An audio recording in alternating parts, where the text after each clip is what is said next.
Welcome to this first edition of EdUp Insights, where innovators and thought leaders meet. We consider the future. We really think about what's possible. I'm your host, Chuck Ambrose. I'm grateful to kind of be assuming the host role.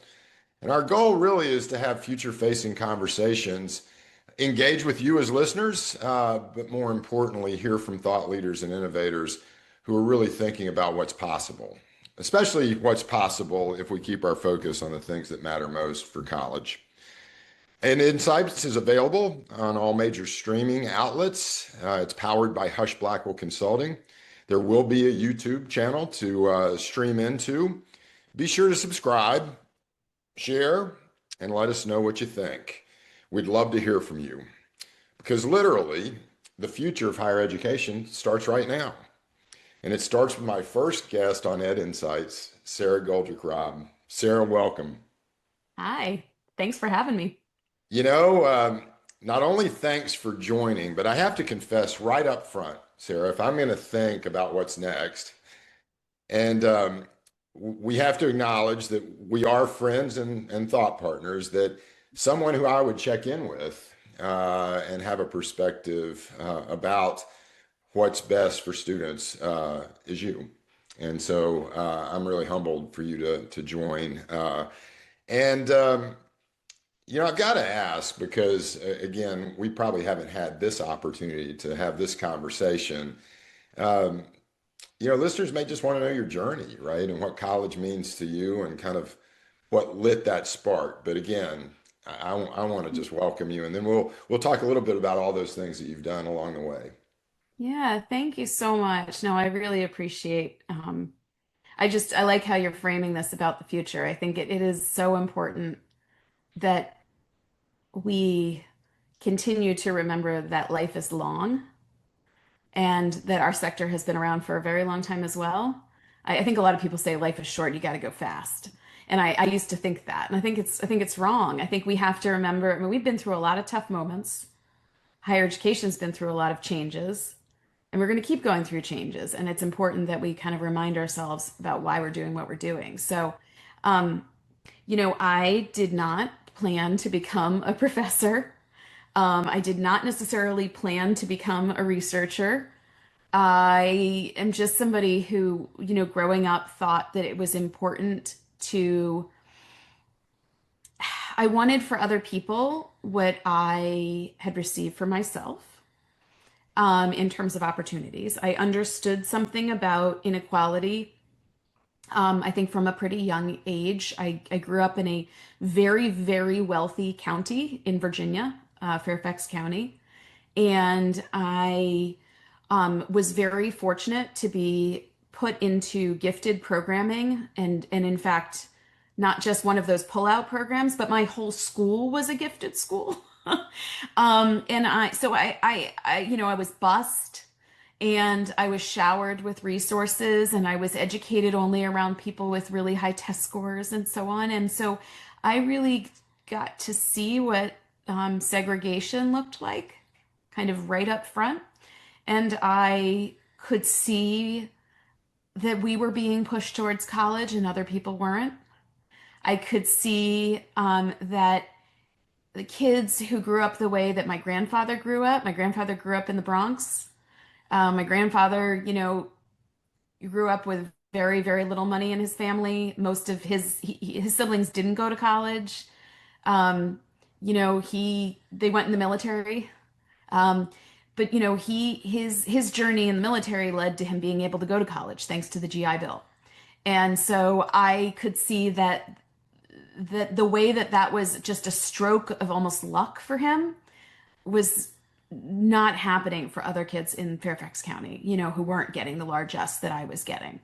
So anyway, that angered me. And I think I've always kind of just held on to this idea that I have a role to play. If I'm going to reap the benefits of all that well-resourced education, other people should get some of those benefits. Yeah, well, and Right? you've just really touched a couple things that stand out. I hate to say that I consider elder status, but wisdom would say that even though life is in some terms short, um, what we make of it, right? You do have to take that longer view, and Mhm.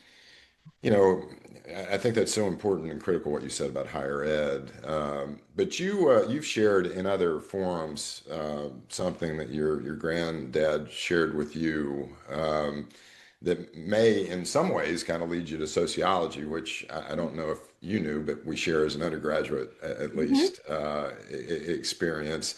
Do you want to talk about that for a minute, just about kind of that sense of responsibility to care for others and Yeah, I mean, he you know, I'm so lucky he's still around. He's turning 98 like in a oh couple. my, I know, and he's still got it. Like I mean, he's fully there and he lives autonomous. Like he lives on his own. I mean, and he works. Like it's really incredible.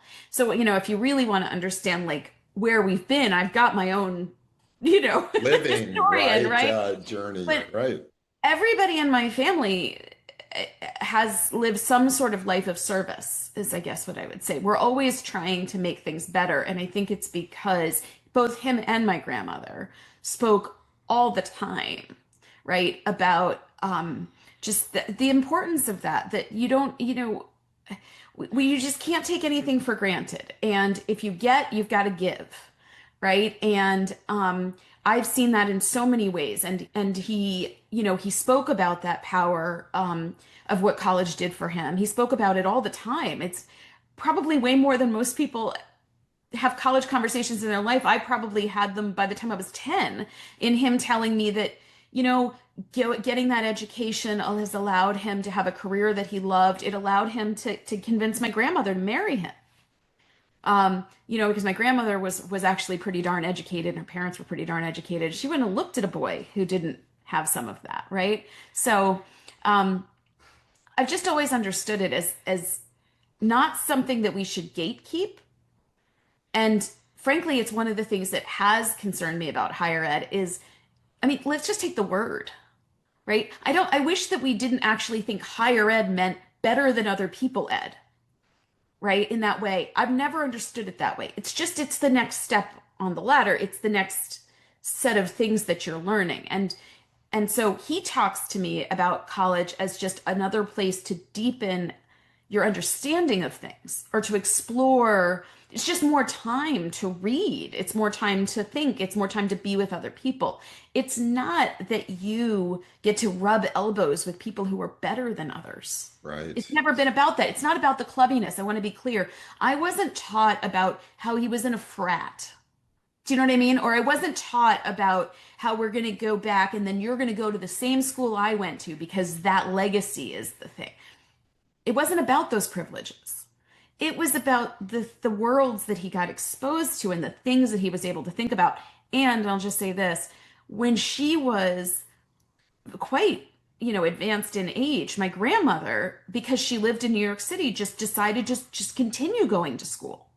Right? She already had a degree from Northwestern. She was a published author. And yet I heard her saying, I'm going over to this school to listen to a lecture, which said to me, this is about learning, right? This is about being in the room and listening to somebody that is helping to open your mind to new ideas. So that's the version of all of this work that I think is so important.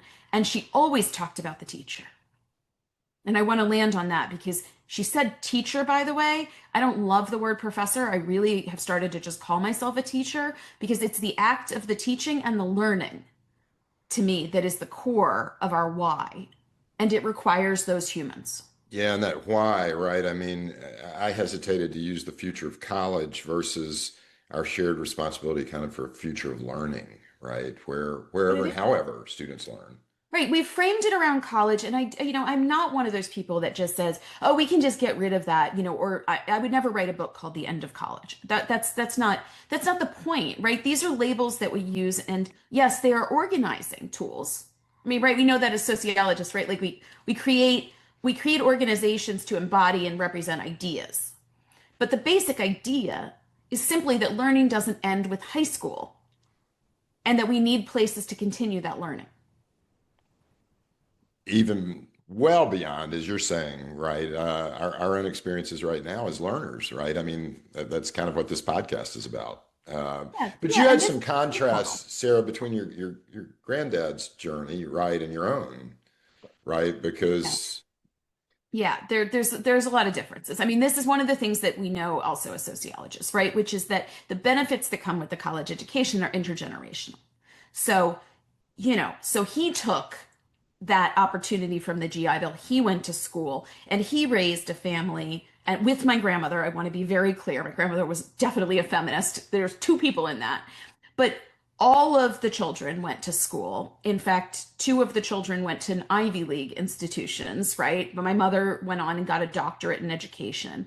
And all of the grandchildren have gone to, higher education.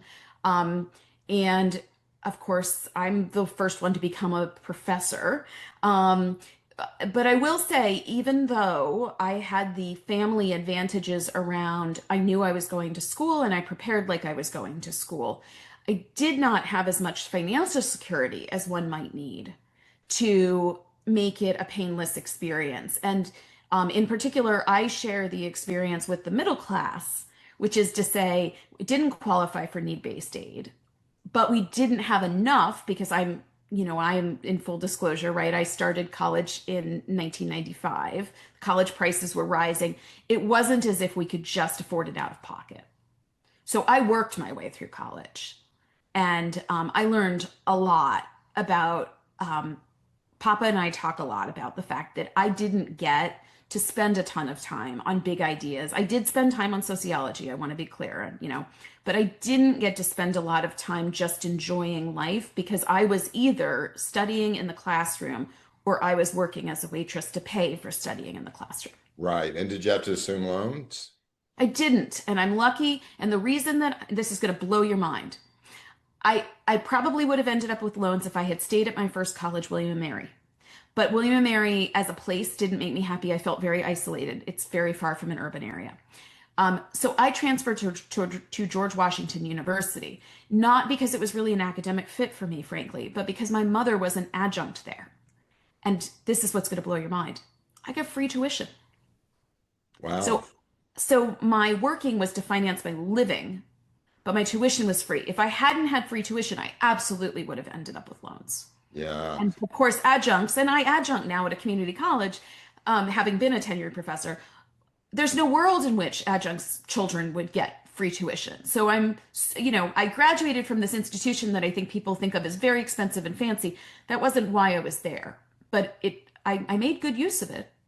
Isn't that interesting? I was thinking generationally, I was right in that early stages of the shift from grants to loans. Yeah, Affordability wasn't quite the issue, Sarah, because college yeah, costs hadn't started to escalate quite as your generation. But that access point, right, is one of those first responsibilities of kind of not just paying it forward, right, of the value yeah. of learning. Um, and how was there anybody in that undergraduate experience that you kind of look back to, other students who were working or Mhm. were really in the struggle that kind of you look back to and say, well, that was part of my activation?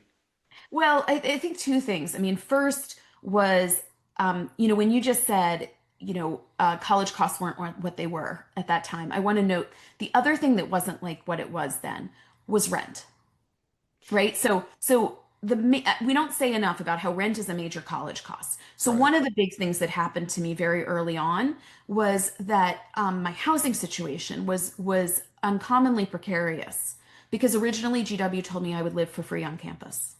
And they started letting me live for free. And about several months in, they said, oh no, you can't actually do that because you get free tuition. You got to leave. And so I was thrust very rapidly into the off campus housing market, and it was extremely expensive. And I had a series of really negative experiences related to that, which taught me a lot. The other thing, though, that taught me a ton was that I was late to register because I transferred, right? And the major classes were all closed. So the only classes that they could put me into were honors courses, and typically you take one at a time. I took four at a time because um, because then nothing else was open. So I ended up in a class, a sociology class, with an amazing woman named Ruth Wallace, who used to be a nun, who became a sociologist. And I was one of only four students.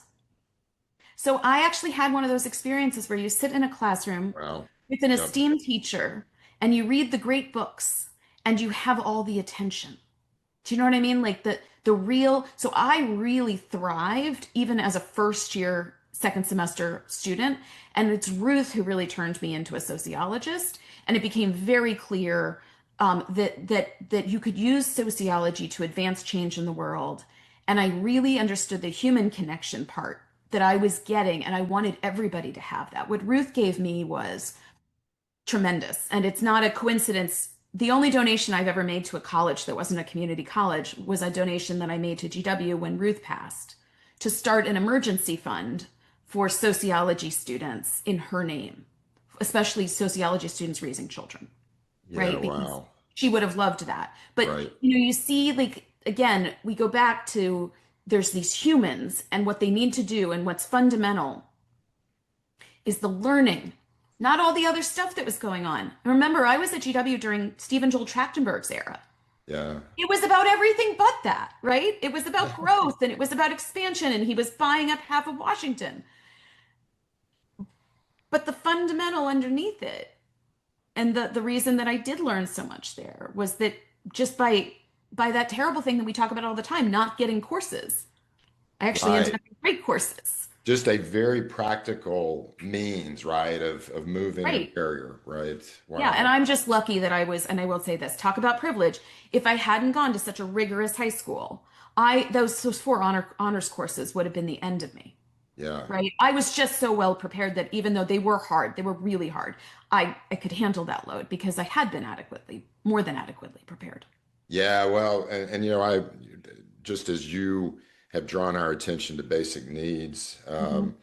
I was a minister's son. My mom was a nurse anesthetist, and worked in South Philadelphia, right? Oh, And grew up in Cherry Hill, oh, and would have considered that same privilege, but um, never a question, right, of whether you were going to college. Uh, right. my question was I prepared for college, Yeah, right? yeah. And so my bumps came early, especially in calculus and a few other things. I just wasn't ready. Yeah, no, and that's I mean we know that, but like we know and we've known for a long time that the academic component is really big and we are still not fixing it, right? The fact I'm going to give you a quick example. My son is a first year at Pitt right now, and I wasn't sure how it would go because he went to a Philadelphia public high school that wasn't, it was good, but it wasn't one of the, premier whatever. Um, but I think one of the smartest things and that we did that I'm so glad I did was I made him take math all the way through high school, including his senior year. Well, he has a fellow friend who's really struggling in community college right now because she didn't take math her junior or senior years of high school. She sat for that placement exam. You know what happened. And to me, it's the combination of the preparation on the academics, but also it has a huge financial consequence, right? Yeah, Because right. she now has to take classes that don't qualify for financial aid. It's going to take her longer to get through. And she also keeps saying, "What do you mean it's not a college course?" She's in remedial, right, education. So, and I explained it to her because I met with her and I said, life is really weird like this, but the only reason Connor knew, like he didn't want to take math his senior year. The reason that he knew is because this is what I do for a living. That can't be the world that we live in. Like that cannot be what we require of people. You have to have a mom, right, who has an expertise in higher ed in order to successfully go to college. That's ridiculous. That's a Well, that does policy sound like failure. it's helping you be a better first semester mom. I'm just saying, Oh, right? listen, I think so many people in our field who've watched my career have said to me, "You talk a lot, but if you're really going to walk your talk, try to apply those lessons when your own kid goes." And Right. I appreciate their skepticism, but I do want you to know I've walked all of my talk so far, including I did I not bet like you it. have. I Yep. drew a hard line around college choice. He was not allowed to consider places that I consider frankly, money I wouldn't spend. I said to him, he named a few schools that I'm sure our colleagues all think that children of mine would want to go to. And I said, I'd rather set a pile of money on fire. I would. Because here's the thing. His life is going to turn out the same with or without that school. And I am not going to throw away 300 grand, right?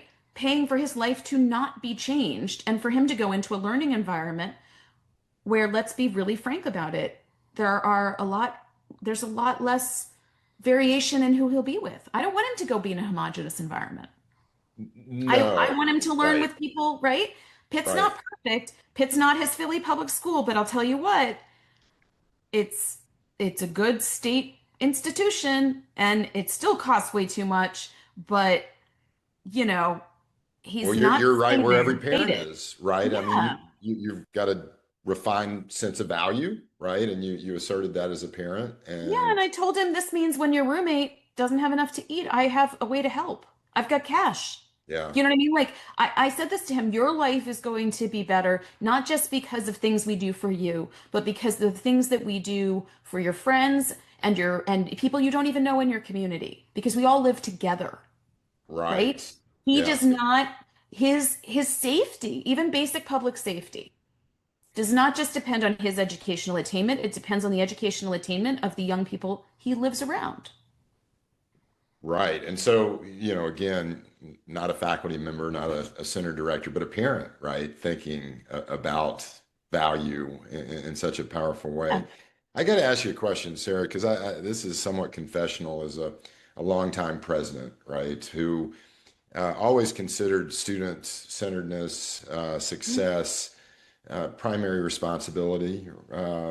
Understood, probably because of some of the things that we were both, exposed to as sociologists, right? In terms of extending that privilege and what it meant for those, especially differential, right? On mobility on almost every measure. A degree matters. Mhm. Um, Mhm. but how did you focus on basic needs? Because as a president, again, you probably uh, relieved a blind spot that I had Mhm. at a level that wasn't really considered by the field until things like Hope for College. Mhm. How did you find that? So the thing is, structurally speaking, presidents are going to have a hard time finding these things because you are positioned at a point in the structure that is so far, right, removed from the daily student experience that it's harder unless you do really intentional things. You're not going to detect what's happening on the ground, right? You have too many layers of people between you. So the short answer is I learned by talking to and listening to people. And That's students, literally right? Students students. probably I mean, literally students. That's what I mean. students, right? If I wanted to understand, I mean, there were I was in as a young professor, I was brought into what I'm going to call fancy rooms, right? I was at a top-notch Research One institution and I got invited to all kinds of conversations, whether it was, the Institute for Higher Ed Policy or whether it was the American Enterprise Institute or whoever it was. I was in all kinds of conversations. And I heard people talk about students. And I heard people talk about the things that they thought, about why they weren't finishing or what was going on, right?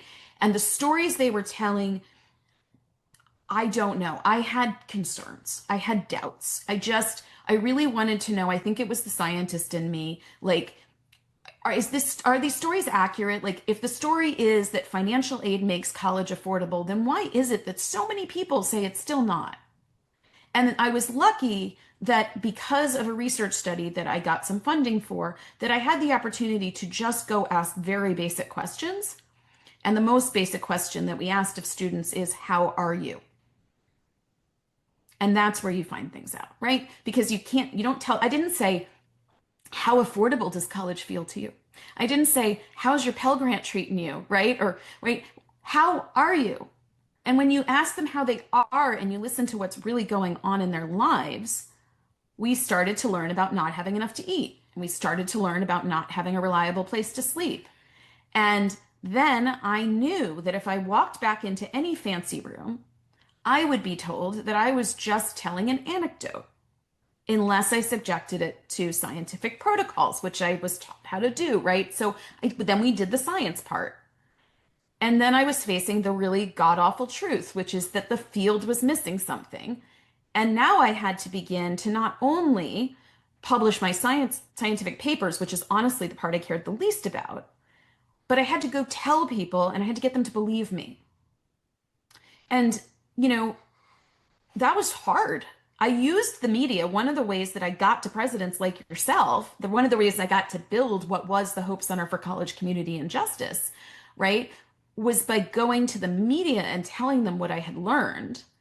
And when you all see stuff in the paper, right, if you see it in Inside Higher Ed, then you start maybe asking some of these questions. And then I had to convince you all to go and, right, and you were willing way before lots of other people to like say, okay, is that on my campus? And the long and short of it is, it's on everybody's campus. Everybody. There is not a college or university in the country, online or otherwise, who does not have basic needs and security, whether or not they are doing anything to address it. And I'm going to tell you right now, having a food pantry does not count as addressing basic needs and security. Having financial aid does not count as addressing basic needs and security. These are not the things to check off. I mean, you have to have them, but that's not the measure. It's true. And you can deny it or you can lean into it. And if you want to lean into it, I promise you, you will have a healthier campus community and you will have more graduates. Yeah, and you know, again, the missing link for me, and I think you would recognize this. I did listen to students, and I had a heavy heart for their needs. I think what you helped me with was the systemic and somewhat structural response, right? Yeah. And again, I think some of our structure was always at a level of basic need that really didn't get down to what students were experiencing, right? Yeah, that's right. And I mean, just to be really clear, like I have never been asking administrators to hire a ton of social workers and deploy them all over their institution. Like Right. I understand. I studied higher ed finance before I studied basic needs. Like I do get it. You know, most places can't do that. Do I wish they could? Sure. Sure. But let's be clear. I'm asking like right now, right? Even in this terrible moment that we're in financially in higher ed and where we might be headed, I'm asking you to consider, for example, that the energy that you put into helping students do the FAFSA, that you might put a little of that energy into telling them that SNAP may very well also help them pay for college. Or Medicaid. I mean, Or Medicaid, yeah, right? I've, You name it, right? you've called that out. Right, exactly. And so here's the thing. I mean, there are people who are enrolled in our institutions who, if they did one of these applications, could access another $3,000 or $4,000 in support a year. Who are we to only talk to them about the FAFSA? Especially when we know that after the FAFSA, they're going to face net prices. I mean, I would love to quiz the inner circles of the think tanks and see how many folks who are pontificating about the future of higher ed know that the net price of attending community college in the United States now exceeds $15,000 a year. Yeah. Net Wow. price. Right. Okay, if you don't know that fact and you're not grappling with the fact that there is no world in which the average community college student can handle 15K a year out of pocket, then we're not focused on what matters. Well, back in 2016, I think you said 20% of students were hungry in Mhm. community colleges and like 13% were homeless. Yeah, it was closer to almost half on our hunger estimates were really high. You're right on the 13% for homelessness. You're right. I will tell you the federal data. This is what the federal data now tell us. So the feds have bothered to ask these questions exactly once, and it took them a decade of convincing them to do it. Sorry if I sound a little frustrated.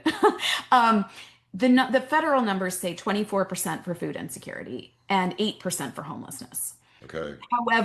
However, it's a very narrow point in time assessment on a single survey.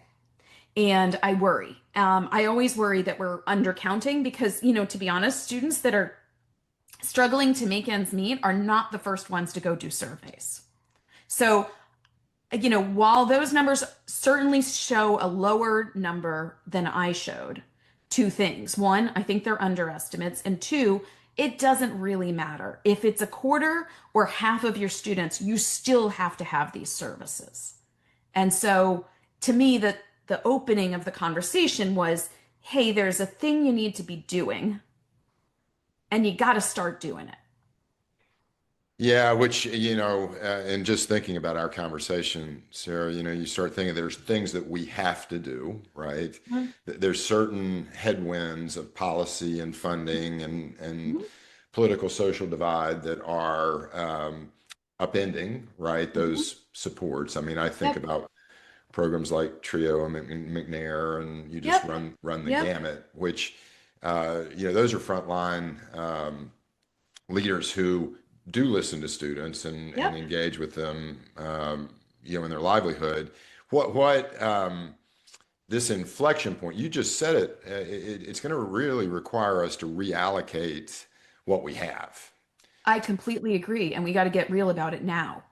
Uh, So listen, I mean, I'm talking to all kinds of institutions that I got to tell you, I think in a year or 2 years are going to have seen a very sharp reduction in the number of staff, right?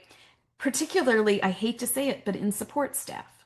And they cannot stop providing these services. So, what are they supposed to do? And I have three answers, right? I always have let's because that was really, I mean, in an Yeah. inflection point, Yes. you have to change the way you do your You work. have to change it. You got to stay focused though on what matters. You don't stop doing things that you have to do to be open. So these are urgent steps, and I want us to just stop for a second, right, and say we are where we are.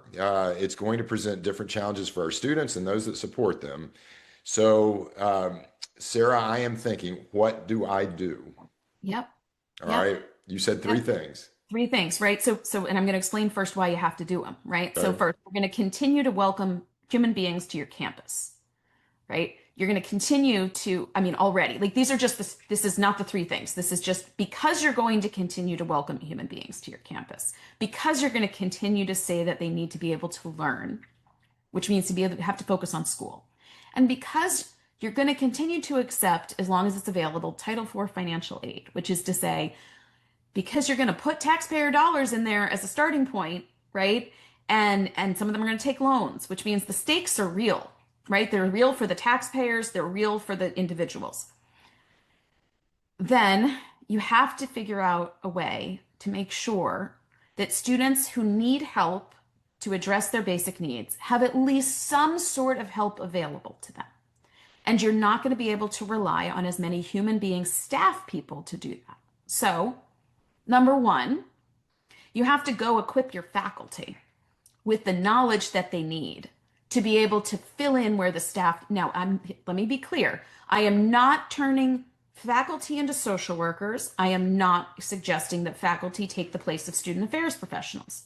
I am saying faculty have to be better sources of information.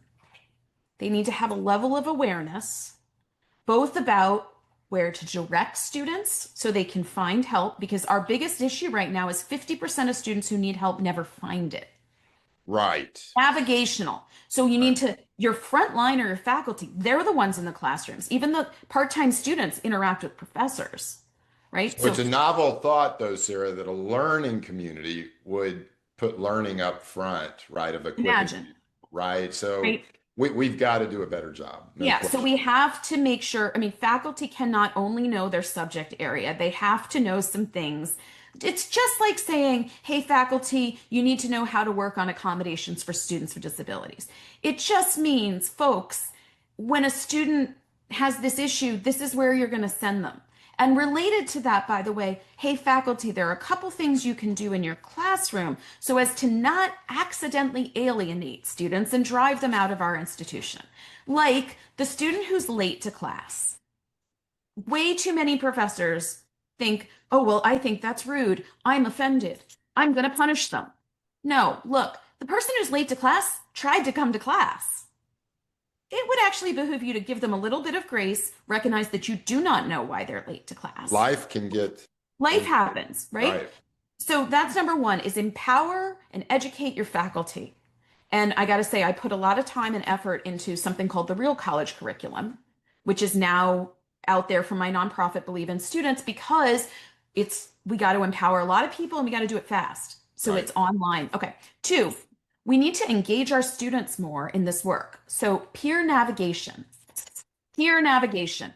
It works. Students talk to students, and students need to be empowered to help each other. That's why the Student Basic Needs Coalition is so focused on students working with students and training them and helping them, right? Back in the old administration days, it's effective and efficient, right? It Yeah. I works. mean, so those are really, I think, two really big things. And then, the third part is frankly to use tech in smarter ways. And I think there are those who might be surprised to hear me say it. I'm not suggesting we replace humans with tech. I'm saying if we can't afford humans, use smarter tech. So I'll give you a quick example. Look, if a student goes on our website at our college, they should be able to easily find their way to some sort of initial place where they can put in a little info and get directed to support. Too many schools are doing the equivalent of like Excel forms, right? Where somebody has to read it in order to figure out how to advise the student. This is a really good example of where AI fits. Yeah. It does. And there are products. I'm just going to say it. I'm not paid by them, but Qualtrics's XM platform does things that some of the other platforms just don't do. And I want to see more platforms. I just released a survey recently. The basic needs work is held up by the lack of good tech. And that doesn't make sense. And so if we're going to have a place where we have fewer staff, I do think that we have to, give people the tools so that if you have one staff member, they can serve a lot more people more efficiently. Well, really, in all three of those elements, and you've written and advanced this all along, right? You really do need to know your students and know their needs. Yeah. You have a So, responsibility to it. You can't assume it. You can't ignore it. It'll just come back to bite you. I mean, look, you're going to see, I don't know what it's going to be. You're going to see CDRs rise. yep, People, yep, are taking debt that they were never really able to repay, and you can't blame them for it. right. You're going to see, I mean, yes, we'll see lower retention, but I'm not just concerned about that. I'm talking about graduates who aren't okay. And if you do care that whether it's about employment or whether that they go on to a healthy, happy life and donate to your institution, none of that's going to happen if they spent college in pain. Well, let me run two assumptions past you, right? Those institutions that have been structurally and kind of systemically built to extend privilege, they're going to be okay, right? Because, Yeah, they're going to be fine. Sort of right, unfortunate. Well, unless we get involved. I mean, I have to say, I just published a piece in there's this new thing called Notice Perspectives. I don't know what it is, but anyway, just yesterday they published a forum of about 8 of us, Margaret Spellings and Linda Darling-Hammond, myself, and a couple of nice. others, Yeah, answering the question, "What's one thing that you would fix about higher ed?" here we And go. and what I said is I would redistribute resources. So I'm not asking America to spend more on higher ed. I'm saying stop wasting your money on institutions where we're not getting the bang for our buck. And I'm talking about those places that just take students who were born on third base and get them to home plate. They're not even getting them to home plate. They're going to home plate them themselves. There's a lot of different ways to reallocate resources, right? Not only Yes. internally, but Yeah. the second is, and again, I will give you certainly inspirational credit, right? That the institutions that are sustainable are the ones that are going to serve their at-risk students best. Yeah. And I'm going to give you another framing, just a little bit of a language twist on this. Okay. Okay. And it comes from my work by a woman named Jenny Brand at UCLA, who I have a ton of respect for. I think what we're really doing is we're taking unlikely graduates and turning them into graduates. Mm, So the people who actually get the biggest ROI from college are exactly the people who are the least likely currently to graduate. And whether that's a rural student, right? totally. Or Yeah, totally. whether that's a first gen student, right? And we can say they're at risk, but I worry sometimes that what we're not recognizing is these are brilliant people. I mean, they have so much going for them in many different ways. It's just that structurally, the odds are stacked against them because they don't have something, right? Or, maybe it's proximity to college, or maybe it's, right, a parent who knew how to guide them. And so if we invest in the unlikely graduates and turn them into graduates, will not only enhance social mobility, put that aside, we're just going to get a bigger bang for our buck overall as taxpayers. No question. And they're within this inflection, right? We're going to have to do some things like reset cost and a lot of other things that can assist, right, on the front end. But I love that construct, right? Yeah, I think we are hearing too many people, I think, thinking that we have to, because of whatever new federal rule, we have to abandon the idea that we would do any kind of efficient targeting of resources. And I don't agree with that. I don't think we have to do that. I think we have to be smarter about it. Yeah. Um, and I mean, this compact that's circulating is just the wrong compact. I am all for more accountability in higher ed. I've advocated Transparency, absolutely. absolutely, and that's the thing. I mean, I'm not a fan of a lot of these different pieces, but just even if we just started with colleges get to publish what it costs to live off campus, and they get to make the number up. Right. Come on. It's the majority of the cost of attending college for the majority of people. Let's have some accountability around that living expense and let's take responsibility and have the Department of Education publish the prices, indexed to things like inflation and plug it in. Take that responsibility away from the colleges. Yeah, It's it's a more straight line needed. to trust, right? I mean, that's one of the Right. quickest ways. And, I didn't want to leave us without thinking, Sarah, I spent a little time in the personalized learning space, and, we've had a language, struggle much more recently about terms like equity. And, Mhm. as you really think about meeting basic student needs, in its purest form, is equity is providing every student with the supports required to be successful. Yeah, I, it's also just efficient, well, right? there I you go. mean, I mean, right. I mean There's that's all I kinds of wins, right? right? I came up in Wisconsin, right, as a professional. Yeah. And we used to live in a world, and I'm hoping we can get back there, where whether the word that makes you do something is equity or whether the word that makes you do something is efficiency, you will look clear-headed about what the outcomes are, period, right? There's And you do it. And you don't always, just sit there and say, I don't like it because she said it, right? well, and my good friend Rick Stasloff and I always said, the new business model is just making students more successful, right? I mean, however you want to frame it, right, in terms of, so you just used the word hope. You've driven Hope for College as a Mhm. uh, if we were thinking forward, I'd love to know and walk in your grandfather's shoes, because I would think Mhm. 98 would be possible. But you have an opportunity to engage with a lot of younger professionals, those that are considering the field. I have intended to make this part of every conversation. What do you tell them Mhm. about the future? What do you think It's, and feel? yeah. Well, first, I want to completely acknowledge it's become a very hard place to work.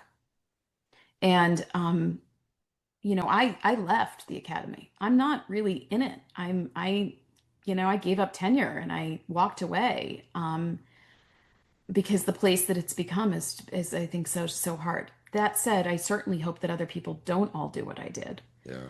I felt like I had done what I could personally give of myself after that, after 20 plus years.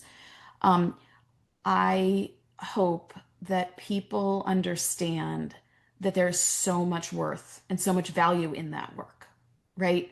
That no matter what, you cannot look for external validation right now if you work in higher education.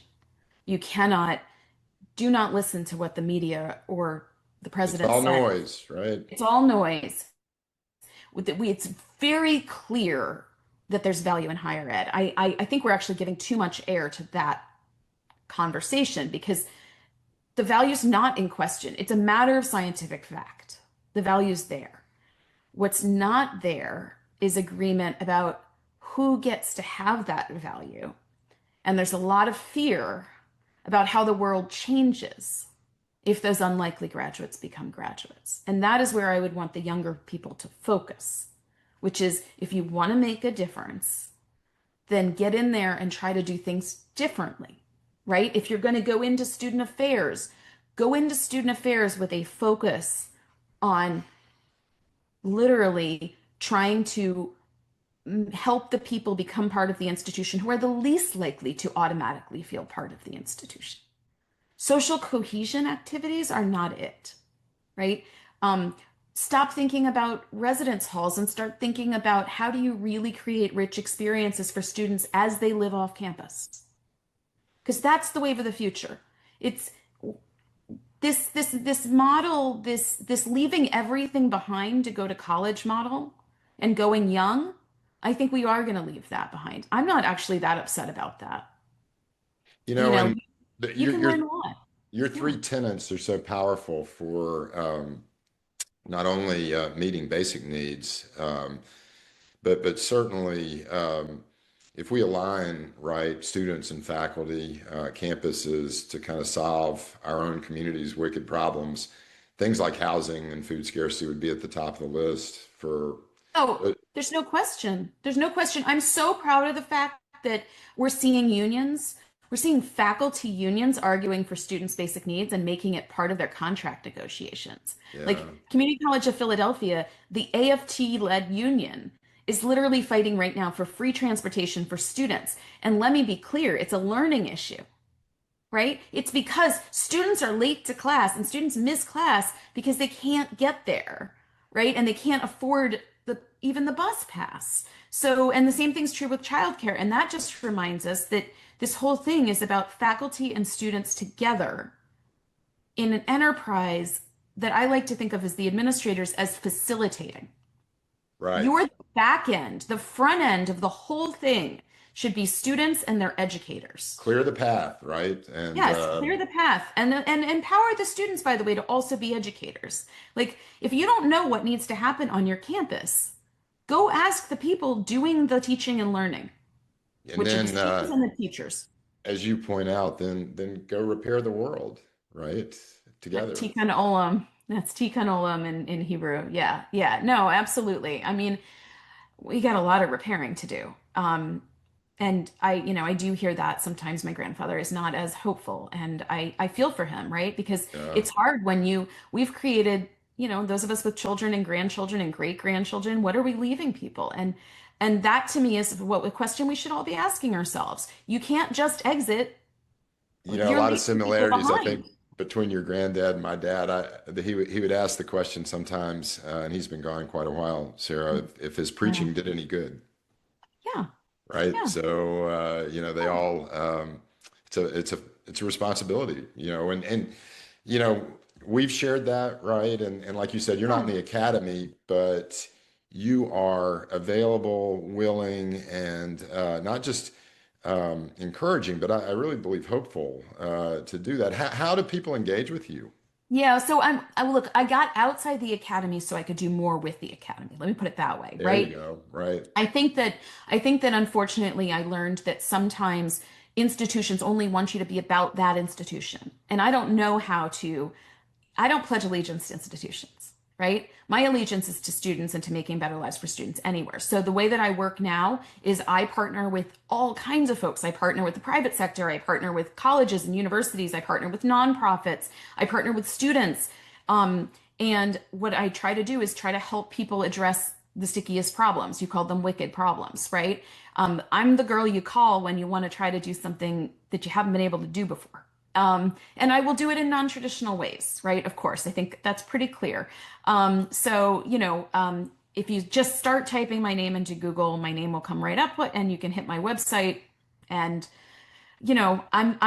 I'm very open to ideas right now from folks and input on what could I do that would help us to find a different way forward, to get to 2030, to figure out what that looks like. Um, and I am trying to remain open to all of it, which is hard. I'm doing a lot of yoga, by the way, in addition to boxing these days, because it helps you stay open. Yeah. Well, and I think my encouragement is what's next is going to be exciting and challenging, but an opportunity, right, to paint that Yeah. canvas a little differently. And Sarah, I, I I'm so appreciative to you and your scholarship and your voice. I have been shaped by it. I had a real hope that you'd be one of the first conversations that would have about the future, because I anticipated that you would be focused on what's most important, right? And that's our students. Oh, And I'm so grateful for the invitation and also grateful that, listen, a lot of people can talk, but not everybody can listen, and you actually listened. well, we share so many commonalities, right? And I think we're both going to have another conversation, and I imagine our opportunities to collaborate. And we're in all of this together, right? So it's these thought partnerships that I hope we can all leverage to what's next, and that'll be Yeah. exciting. So, Sarah, I want to say thank you. Thanks for Thank taking the you. time, and Yeah.